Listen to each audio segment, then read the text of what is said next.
For Station 1, from Gate 1 we are going to Administration Building.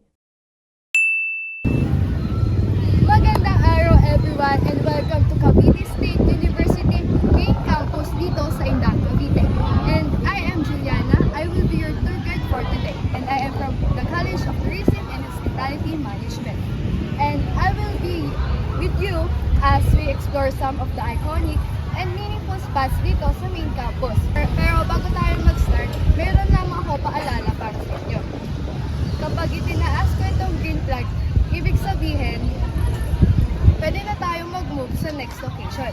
And kapag tinaas ko naman itong red flag, ibig sabihin na ito, we're about to leave the destination. So, stay close to the group and I will give you 2 to 3 minutes para mag-explore or mag-take a picture sa mga location na pinupuntahan natin.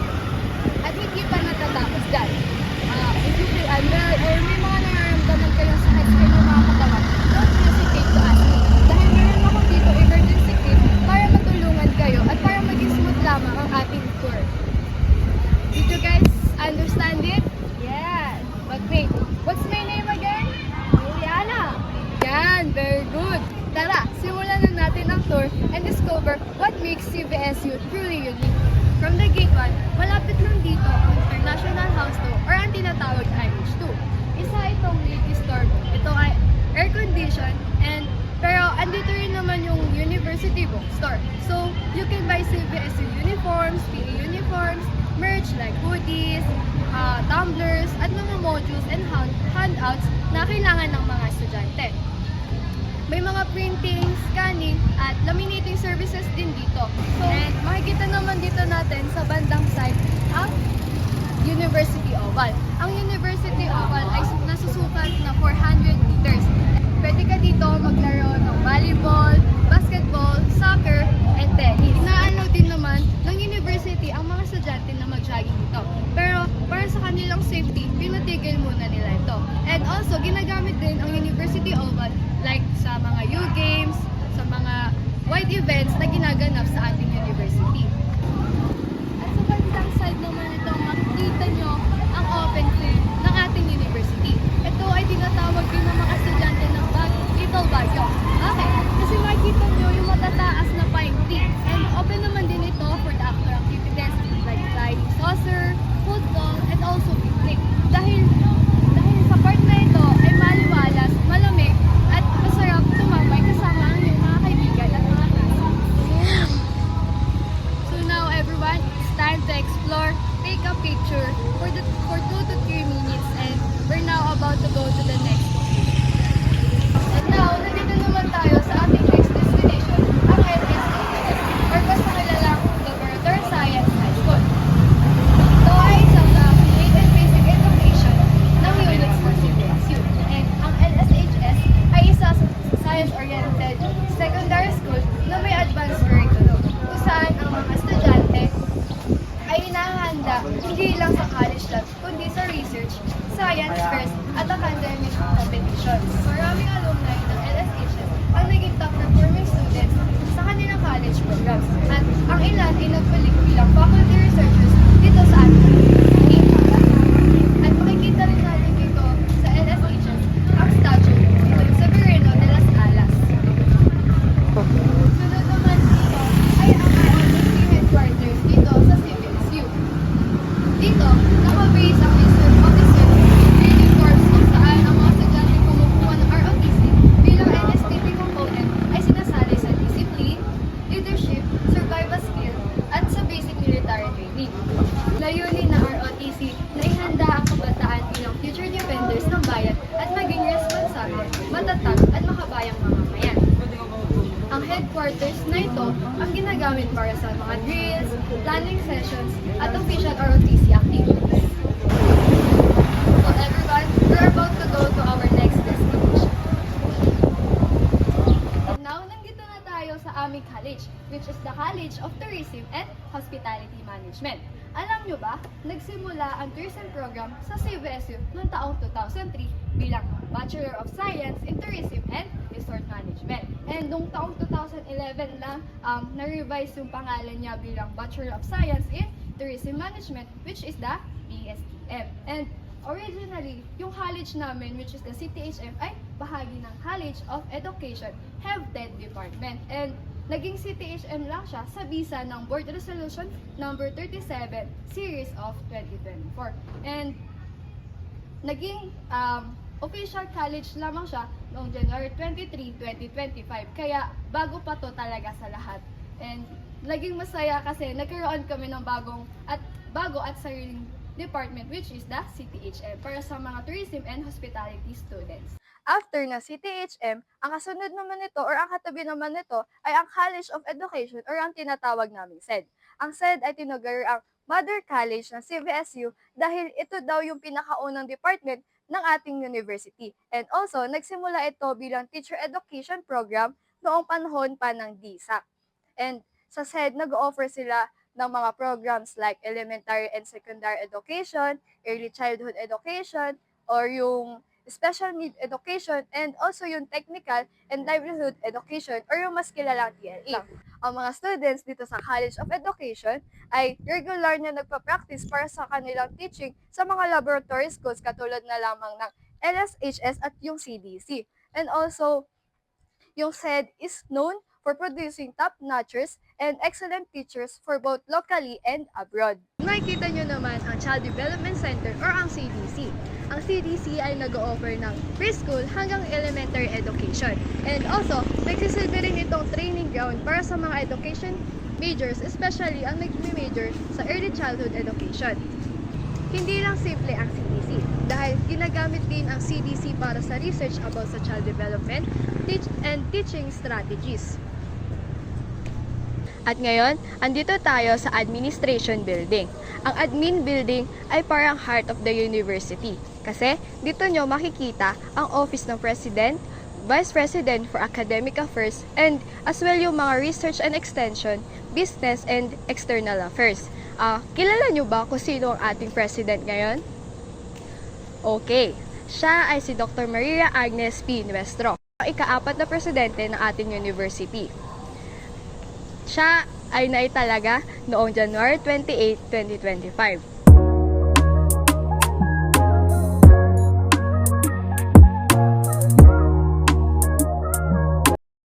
Makikita nyo naman na napakalawak ng space dito sa may admin building. Ito ang tinatawag nilang admin parking lot. Ang space na ito ay para sa parking ng mga sasakyan ng ating university guests, official, as well as the authorized personnel.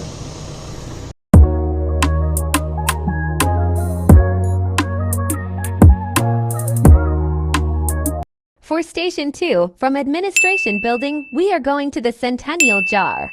At ngayon, makikita nyo sa inyong left side ang College of Engineering and Information Technology. Ang CAIT ay nagsimula bilang as a small department noong 1976 na nagtuturo ng basic subject sa agricultural engineering. And fun fact, noong nagsisimula pa lang ang CAIT, nag-o-offer lang sila ng isang engineering course. But ngayon, habang tumatagal, mas dumadami na yung engineering courses na available sa kanila. Patulad na lang civil, electrical, and agricultural engineering at marami pa. At kung gusto nyong maging expert sa mga field about engineering or maging IT expert, dito kayo sa CIT. Now we're approaching the Philippine-Chinese friendship. Yan, nangangalhati na tayo sa ating tour. And this arc is the Filipino-Chinese Friendship Arc. This symbolic red and gold arc represents the friendship and cooperation between the Filipino and Chinese community. And this arc is a gateway for the CBS's academic core and historical zone. Behind this arc, makikita nyo naman ang building ng graduate school at open learning college. Ang graduate school ay nagsimula noong 1985 na nagbibigay ng programa about agriculture. Open Learning College naman na nag-start sa pangalang Open University System noong 1986. Nag-offer naman sila ng mga master's degrees and doctorate, especially sa mga business, IT, education, and sa agriculture at marami pang iba. At sa inyong likuran naman, makikita nyo ang College of Economics, Management and Development Studies, or sa mas kilalang SEMS. Ang SEMS ay naitatag noong 1998, sabay nito ang pagkatatag ng CBSU. CBSU sa visa ng Republic Act 8468 kung saan ang Don Severino Agricultural College ay naging isang universidad. At noong early 1980s naman, nagsimula yung SEMS bilang Department of Social Science at dumaan ito sa ilang pagbabago ng kanilang pangalan at mga structures habang lumalago at lumalawak. Mga courses naman na ina-alok dito ay tulad na ng accountancy, business management, economics, and also yung international studies. So kung interest kayo sa mga course na ito, ang SEMS ay para sa inyo. Sa harap naman ng SEMS, makikita nyo ang building ng physical science. Dito ginaganap ang ilang experiments, mga research dahil sa building na ito, meron din silang rooms para sa mga laboratories na makakatulong sa mga estudyante sa physical science. And some of the programs ay ang BS Chemistry and BS Applied Mathematics. Okay guys, bibigyan ko kayo ng 2 to 3 minutes para makapag-feature sa art na ito at ma-enjoy nyo ang maganda part.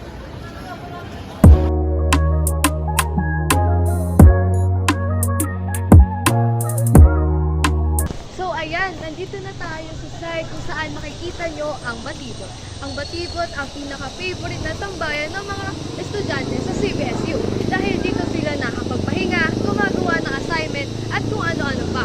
At dito rin sila kumakain kapag free time nila, lalo na kapag mahaba ang weekend nila. Dito ang gusto nilang tambayan at makikita nyo marami mga estudyante ang mga nakatambay dito dahil dito ay malamig, maganda ang simoy ng hangin dahil napapaligiran ito ng maraming puno. Makikita nyo naman dito sa side na to ang University Museum. It is inaugurated noong 117 founding anniversary ng CBSU. And dito sa University Museum na to, malalaman nyo ang cultural history ni CBSU from 1906 hanggang sa ngayon. And dito naman, pwede kang mag-entrance dyan ng 20 pesos. And recommend this kasi dito mo malalaman lahat ng legacy, history ng ating campus. Ngayon, nandito na tayo sa Gender and Development Research Center. Dito, nagpo-provide sila ng inclusivity and empowerment. And sila rin yung nag-encourage about sa gender equality and awareness. So, if you have concern about gender inequality, dito ka na dapat pumunta. And on the front side naman ng Gender and Development Research Center, makikita naman natin ang College of Arts and Sciences. Sa College of Arts and Sciences, siya ay kilala dati way back 1992 as School of Arts and Sciences. Dito, if you have talent sa dancing, theaters, mga writing, politics, College of Arts and Sciences are perfect for you. Dati, wala pang mga program yung CAS. Nag-o-offer lang sila dati ng basic subjects like math, chemistry, and other pa. Pero ngayon, mas dumadami na yung programs nila. And accredited din ng AACTUP itong CAS. So, meaning mataas yung standards.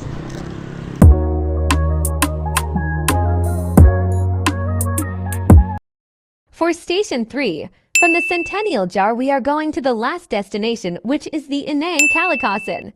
Ngayon, nandito naman tayo sa tinatawag namin na Centennial Jar. Ang Centennial Jar na ito ay naging proyekto para sa ika-100 years na founding anniversary ng CBSU.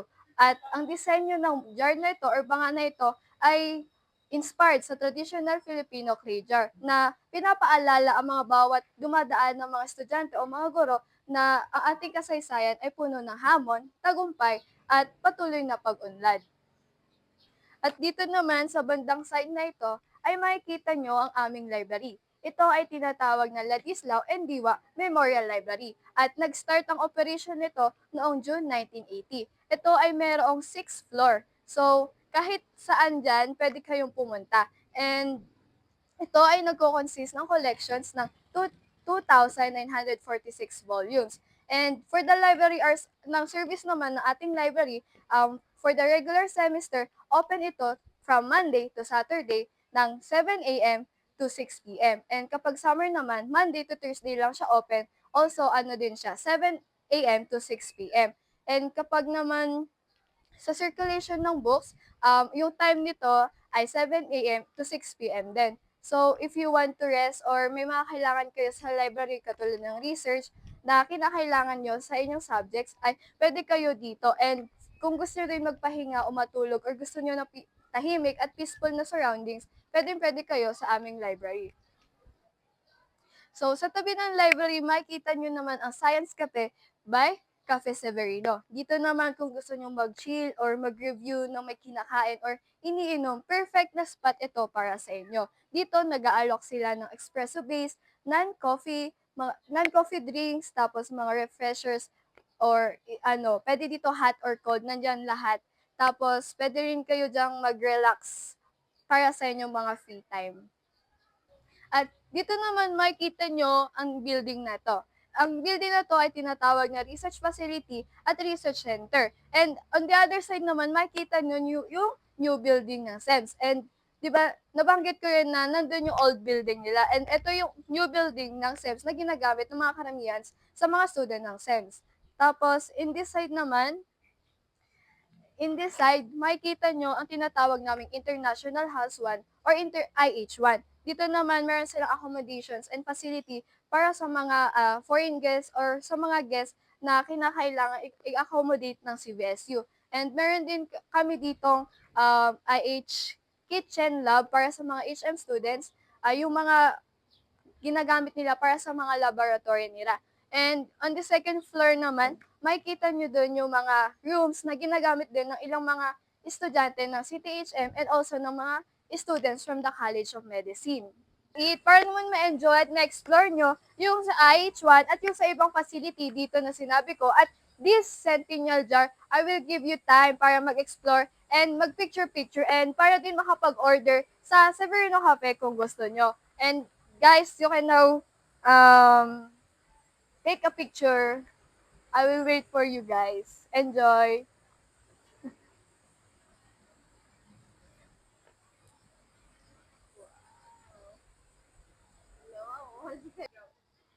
So guys, it's time's up na. We're going to go to our next destination. So tara, let's go! So guys, habang naglalakad tayo, tingnan niyo yung mga kapaligid nyo. Nakikita nyo naman na napaka-greeny talaga ng CVSU. Makikita nyo talaga yung environmental conservation ng CVSU, pati na rin yung sustainability nila. So, may enjoy nyo talaga yung surroundings dito sa CVSU.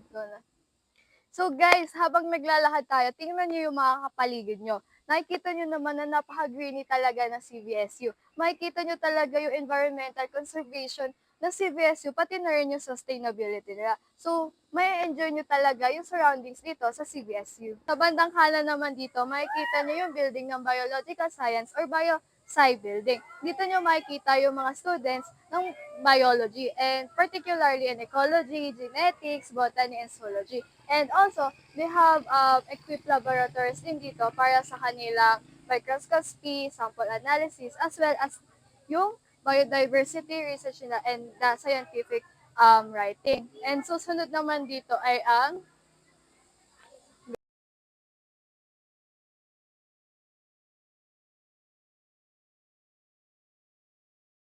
makikita nyo naman dito ang building ng College of Nursing or tinatawag namin ko.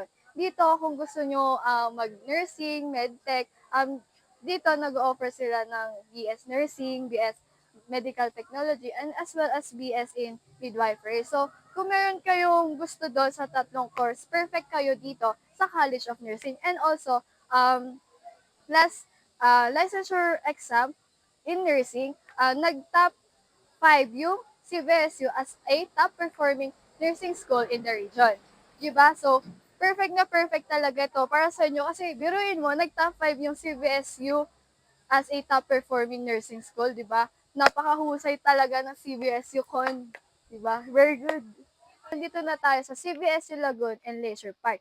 In this side naman, makikita niyo yung CVSU Lagoon. Dito yung pinaka-most relaxing and Instagrammable spot para sa mga students ng CVSU. And hindi naman para sa mga students, para na rin sa mga visitor ng ating school. Makikita nyo dyan yung malawak na koi fish ponds na pwede nyo pakainin yung mga koi fish or pwede rin kayo mag-relax or mag-take ng picture, syempre kasi di ba napakaganda. And on the other side naman, makikita nyo ang Hostel Tropicana. Ang Hostel Tropicana ay ang flagship simulation hotel ng mga students ng CTHM or College of Tourism and Hospitality Management. Dito, nagsasana yung mga students sa real-world operations tulad ng front office management, food and beverage services, room setup and housekeeping, and also yung culinary and event hosting.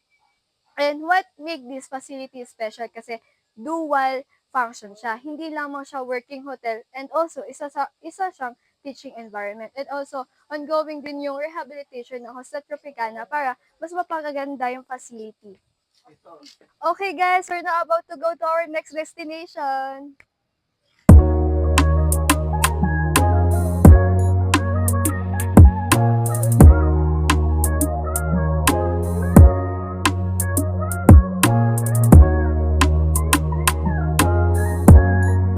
Tayo ng konti papasok dun sa Hostel Tropicana, makikita naman natin ang tinatawag naming Agri-Eco Tourism Park or AETP. Doon, pwede rin kayo mag-relax at marami ding mga tambayan doon and most of the student favorite doon tumambay kasi nga daw malamig yung simoy ng hangin at hindi daw medyo mainit. And makikita nyo doon si Rufa, yung Carabao, and sa bandang Kapenar naman, makikita nyo yung anak niya, which is tinatawag na Ralph. So, if you have time then na pumasok sa Ecotourism Park, nire-recommend ko talaga na bisitahin yun kasi nga sobrang relaxing din yung place na yun. And finally, nandito na tayo sa Inang Kalikasan. But before that, head count muna tayo. 1, 2, 3, 4. Okay, perfect. Nandito ang lahat. Ang Inang Kalikasan ay one of the most meaningful landmark here in CBSU. And according to local stories, may diwata daw noon na nagbabantay sa isang spring na tinatawag nilang Banyo de Señora. And dito, kumukuha ng tubig ang early settlers ng CBSU para sa kanilang pang-araw-araw na gamit. And kaya naman itinayo itong Inang Kalikasan Monument bilang paalala kung gaano kahalaga ang kalikasan at kung paano ito dapat alagaan at igalang. Sinasabi na ang sculpture na ito daw ay nagsisilbing inspirasyon na kahit tayo ay nasa modernong panahon na dapat ay rooted pa rin daw tayo sa ating culture, nature, and also the tradition. Naman natin ay ang International Convention Center o mas kilalang ICON. And ito ay isang fully air-conditioned facility na may stage, LED wall, at high-tech lighting and sounds. And perfect din ito for big events like graduation, yung mga open forum, or yung mga big events na ginaganap dito sa CBSU. And beside the icon, makikita naman natin sa bandang side na yun ang Roria Hall.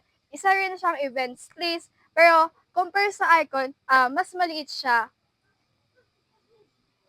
and good din siya for the small events. At this side naman, dito nyo matatagpuan ang tinatawag namin Saluйsoy. Dito nyo matatagpuan ang Saluйsoy Canteen. Kung gusto nyo kumain or nagugutom ka na or ayaw mo lumabas ng campus kasi nalalayuan ka or tinatamad kang maglakad, dito pwede kang bumili ng mga pagkain at dito mo rin makikita yung tinatawag naming swimming pool, ang Saluйsoy Resort. So if you have time, pwede kayong pumunta doon sa pool para makita nyo yung Olympic size pool namin dito sa CBSU. And that's the end of our tour, everyone. Sana nag-enjoy kayo at may natutunan kayo sa ating journey dito sa loob ng aming campus sa CBSU. Nag-enjoy ba kayo? Yes! Ayan, very good. I'm so happy. Again, I am Juliana from the College of Tourism and Hospitality Management, your tour guide for today. And sama-sama tayo mag-explore and matuto at mahalin ang CBSU.